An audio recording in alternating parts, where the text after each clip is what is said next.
Hello everyone. आज हम लोग डिस्कस करने वाले हैं माइग्रेन के बारे में। मैं doctor Harmohan neuro care centre Kidwai Nagar में मैं अपनी सेवाएं एज ए न्यूरो फिजिशियन देता हूं। तो इस वीडियो में हम लोग माइग्रेन के बारे में डिस्कस करेंगे, क्योंकि माइग्रेन एक आम बीमारी है इंडियन पॉपुलेशन में। हमारा कंट्री एक ट्रॉपिकल कंट्री है जहाँ पे काफ़ी गर्मी होती है, तो काफ़ी लोगों को माइग्रेन की शिकायत रहती है। फीमेल्स तो फ्रिक्वेंटली इससे अफेक्टेड रहते हैं। तो आप लोगों को जानना ज़रूरी है कि माइग्रेन क्या है, इसके सिम्टम्स क्या हैं और माइग्रेन के सिम्टम्स को कंट्रोल करने के लिए हम लोगों को क्या करना पड़ेगा। तो पहली बात यह है कि माइग्रेन जिनको होता है उनको आधे सर में दर्द होता है। दर्द एकदम से थ्रोपिंग टाइप का होता है, यानी टपकने जैसा दर्द होता है और वो धीरे धीरे बढ़ के बहुत तेज होने लगता है। उस समय उल्टी भी पेशेंट को होने लगती है या मिचली आने लगती है। उस समय लाइट या साउंड से लोगों को एलर्जी रहती है कि तेज़ लाइट से या तेज़ साउंड से उनको सर में दर्द और ज़्यादा बढ़ जाता है। तो वो लोग सारे एकदम से घर में लाइट वगैरह बंद करके नॉइज़ को अवॉइड करके सोना पसंद करते हैं। और ये माइग्रेन का दर्द 4 घंटे से लेके 3 दिन 4 दिन तक रह सकता है। किसी पेशेंट को उससे भी लंबा रहता है, जिसको हम स्टेटस माइग्रेनोसिस भी कहते हैं।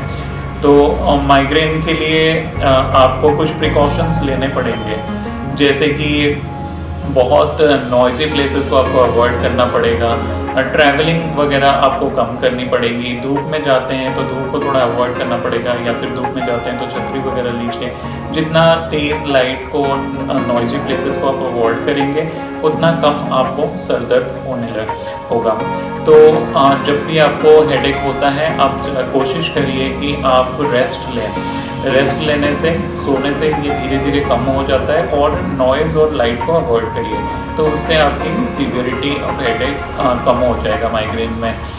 और किसी को वर्टिजिनस माइग्रेन रहता है। लोग कभी कभी समझ नहीं पाते हैं, माइग्रेन में कभी कभी चक्कर से आने लगते हैं। तो ये चक्कर भी एक माइग्रेन का ही सिम्टम्स है। किसी को आंखों में फ्लैशेस ऑफ लाइट दिखाई देते हैं। ये रेटिनल माइग्रेन है जो कि किसी पेशेंट में आ सकता है। तो वो भी, उनके साथ भी फोटोफोबिया, फोनोफोबिया यानी तेज़ लाइट और तेज़ साउंड से यानी परेशान होना, वो इन सारे पेशेंट्स में रहते हैं। इनको भी उल्टी मिचली जैसे सिम्टम्स आ सकते हैं।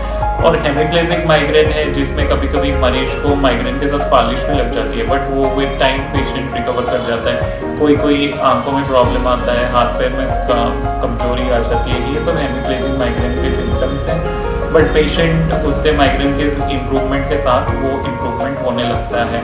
बहुत ही rare cases of hemiplegic migraine में इम्प्रूवमेंट नहीं होता, but most of the people migraine के इम्प्रूव कर जाते हैं। तो आपको माइग्रेन में हमेशा कुछ चीज़ों का याद रखना पड़ेगा। जैसे आप डॉक्टर की एडवाइस लीजिए। अगर आपको बार बार माइग्रेन हो रहा है, 15 दिन 16 दिन से ज़्यादा हो रहा है आपको 1 महीने में, तो उसका एक प्रिवेंटिव मेडिकेशन लेना ज़रूरी होता है। तो वो डॉक्टर के कंसल्टेशन पे ही माइग्रेन की दवा आप शुरू करिए, और जब डॉक्टर बोलेंगे तभी बंद करिए। अपने हिसाब से उसको बंद मत करिए।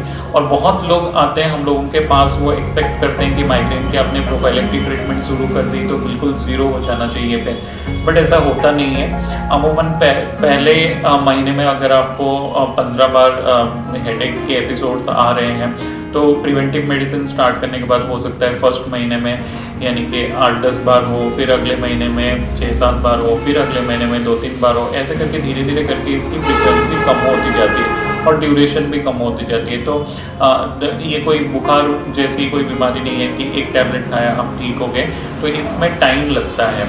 तो विद मंथ हम लोग देखते हैं पेशेंट का कितना इम्प्रूवमेंट हो रहा है। तो इस वजह से आपको हेडेक डायरी मेंटेन करना बहुत ज़रूरी है। आपको जब भी सर दर्द होता है, अपना हेडेक डायरी पे आप लिख के रखिए कि आज इस डेट को मुझे हेडेक हुआ था, इस टाइम से हुआ था, इस टाइम पे ख़त्म हुआ। तो उससे हम लोगों को आइडिया लगता है कि आपको हेडेक की फ्रीक्वेंसी और सीवियरिटी दवा खाने से पहले क्या थी, दवा खाने के 1 महीने बाद, 2 महीने बाद, 3 महीने बाद कैसा रिस्पॉन्स है, वो हमको उससे पता चलता है। बट अगर आप माइग्रेनियर हैं यानी आपको माइग्रेन होता है, तो आप कुछ चीज़ों का ख्याल ज़रूर रखें। जैसे रात का सोना, रात में जागे मत रहिए। आपको सही टाइम पे नींद लेना ज़रूरी है। 6 से 8 घंटे की नींद पूरी करना ज़रूरी है। और दिन में आपको सही टाइम पे खाना खाना बहुत ज़रूरी है, क्योंकि भूख से, हंगर से माइग्रेन प्रेसिपिटेट हो जाता है। और धूप और शोर शराबा को थोड़ा सा अवॉइड करिए। और टीवी या मोबाइल जो हम बहुत ज़्यादा देखते हैं तो उससे भी फ्लिकरिंग लाइट से माइग्रेन के चांसेस बढ़ जाते हैं, तो उसको भी अवॉइड करिए। तो ये सारे प्रिकॉशंस लेंगे तो आपकी माइग्रेन की फ्रीक्वेंसी कम रहेगी और हमेशा डॉक्टर के एडवाइस पे ही आप माइग्रेन का ट्रीटमेंट